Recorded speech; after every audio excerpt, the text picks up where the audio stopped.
Hello बच्चों, चलिए प्रश्न पढ़ते हैं। प्रश्न दिया है समस्थैतिकता है, हमें बताना है समस्थैतिकता इनमें से क्या है। विकल्प ए है वातावरणीय परिवर्तन के साथ परिवर्तित होने की प्रवृत्ति। विकल्प बी है परिवर्तन का विरोध करने की प्रवृत्ति। विकल्प सी है नियमनकारी नियंत्रण में विप्लवता। तथा विकल्प डी है पादप व जंतुओं के निष्कर्षण का होम्योपैथी में प्रयोग। तो इस प्रश्न में हमसे समस्थैतिकता के विषय में पूछा गया है, अर्थात इस प्रश्न की जो मुख्य अवधारणा है, मुख्य अवधारणा जो इस प्रश्न की है, यह समस्थैतिकता के विषय में है। समस्थैतिकता समस्थैतिकता के विषय में इस प्रश्न में हमसे पूछा गया है। तो चलिए जानते हैं समस्थैतिकता को कि समस्थैतिकता क्या होती है।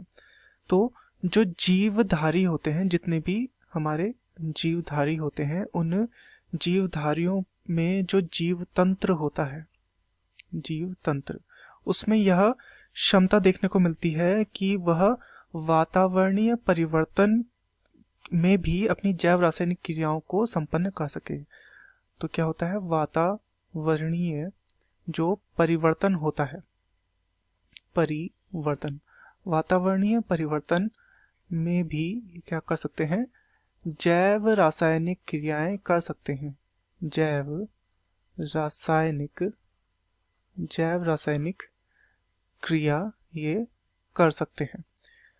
तो इसी को समस्थैतिकता कहा जाता है। अर्थात इसका अगर हम साधारण भाषा में समझे तो ये क्या है कि जो बाहर का वातावरणीय परिवर्तन है, उस परिवर्तन के एक प्रकार से परिवर्तन का विरोध करने की ये प्रवृत्ति कहलाएगी।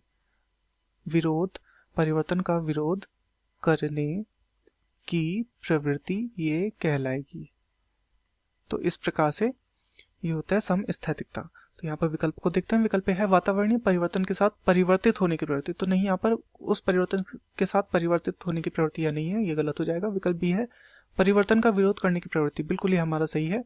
विकल्प सी है नियमनकारी नियंत्रण में विप्लवता, यह भी गलत हो जाएगा। तथा विकल्प डी है पादप व जंतु के निष्कर्षण का होम्योपैथी में प्रयोग, तो यह तो इससे संबंधित ही नहीं है, यह गलत हो जाएगा। तो दिए गए प्रश्न का सही उत्तर होगा विकल्प बी, परिवर्तन का विरोध करने की प्रवृत्ति। मैं आशा करता हूँ आपकी यह समझ में आया होगा। धन्यवाद।